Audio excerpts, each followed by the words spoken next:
Canada controls one of the most powerful geographic assets on the entire planet. It's a natural corridor that stretches for thousands of kilometers, connecting the very heart of North America straight to the Arctic Ocean. It drains nearly a fifth of the whole country, and yet, on a national scale, it's almost completely ignored. So let's dive into this mystery. So what are we talking about? It's the Mackenzie River. But the real question here isn't just what it is, it's why. Why is a river this massive, this important, so undeveloped in a G7 nation? Well, the answer tells us a whole lot about Canada's past, and believe me, even more about its future. Okay, to really get a handle on the sheer scale of what we're talking about, let's start with this number. The Mackenzie River's watershed. It covers 1.8 million square kilometers. That is a staggering 20% of Canada's total landmass, all funneling in to one single massive river system. To put that into perspective, this one river basin is larger than the entire country of Iran. It's bigger than the state of Alaska. In almost any other country on Earth, a piece of geography this big would be the absolute backbone of its economy. But not in Canada. And this, right here, is where it gets really weird. This is the central paradox. Despite its continental scale, the total population living along the river's main stem, we're talking from Great Slave Lake all the way up to the Arctic Ocean, is fewer than 10,000 people.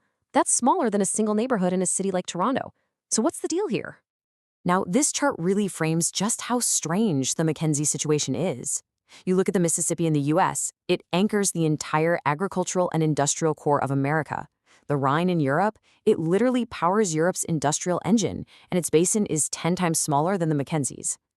And then you have the Mackenzie. Its strategic importance? Largely undeveloped, local resupply only. It's a total anomaly on a global scale. To understand why, we have to look at how Canada was actually built. You see, the country didn't grow around its greatest river. It basically developed in direct opposition to its own natural geography, creating something called the Southern Spine. This is the foundational fact of Canadian settlement. The vast majority of the people, the economy, the activity, it's all clustered in this thin little band right along the U.S. border. The whole country's center of gravity is pulled south, creating an economic spine that runs east to west.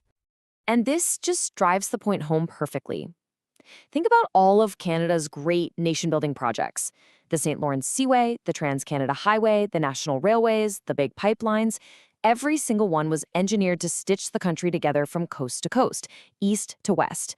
In doing so, they basically turned the nation's back on the huge northern corridor that nature had already given them. Yeah, this quote just nails it. The Mackenzie River empties into the Arctic Ocean. And for centuries, what was the Arctic? It was a frozen, impenetrable barrier, a total dead end. So it made absolutely zero economic sense to build a major corridor that just led to a giant wall of ice. But it wasn't just the frozen outlet. Oh no, a whole series of really tough obstacles, physical, economic, and political, consistently crushed any attempt to develop the Mackenzie Valley. You can think of it as the stack of barriers. These are the 5 giants that have killed northern megaprojects time and time again. First up, you've got ice itself. The river freezes solid for more than half the year.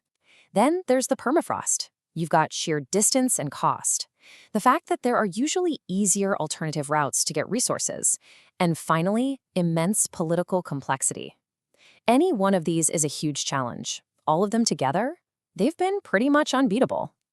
So let's zoom in on one of the biggest physical barriers, permafrost. Now, this isn't just cold dirt. We're talking about ground that is structurally frozen solid, often for thousands of years. It is the very foundation of the North, and it covers 3/4 of the entire Mackenzie Basin. And here's the massive problem. As the climate warms up, that frozen foundation is beginning to thaw. This map shows you the projected thaw by just 2050. Now, when permafrost melts, the ground can buckle, it can slump, it can slide, turning what used to be solid land into unstable mush. Just try building a highway or a pipeline on top of that. And this isn't some theoretical, far-off problem. It's happening right now. Thawing permafrost is already causing an estimated $51 million in damage to public infrastructure in the Northwest Territories every single year. We're talking roads heaving, building foundations cracking, airport runways warping. This stack of barriers has basically created a graveyard of ambitious projects. In the 1940s, the Canole Project, a huge wartime oil pipeline, was abandoned after just 13 months. In the 70s, the Mackenzie Valley pipeline was stopped cold by the famous Berger inquiry. And in the 2010s, the $16 billion Mackenzie gas project was just shelved because the U.S. shale gas boom made it pointless. The pattern is crystal clear. The North always wins. But here's the twist. The exact same force that's making permafrost a bigger problem, climate change, is also completely rewriting the strategic value of the Arctic. That wall of ice is melting, and believe me, global powers are taking notice. So the key thing to understand here is this fundamental shift in perception.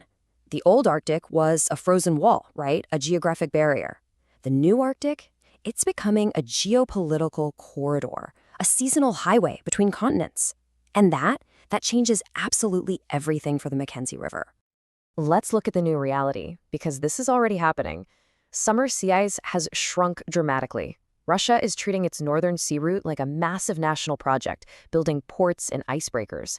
China now calls itself a near-Arctic state and is funding a polar Silk Road. And the U.S. is finally re-engaging after decades of pretty much ignoring it. The Arctic is no longer some remote backyard. It's a new global chessboard. But hang on, this new chessboard isn't as simple as an open ocean. There's a really critical paradox at play here. As this quote points out, a melting Arctic doesn't automatically mean an easier Arctic. In some ways, conditions are getting even more difficult and unpredictable.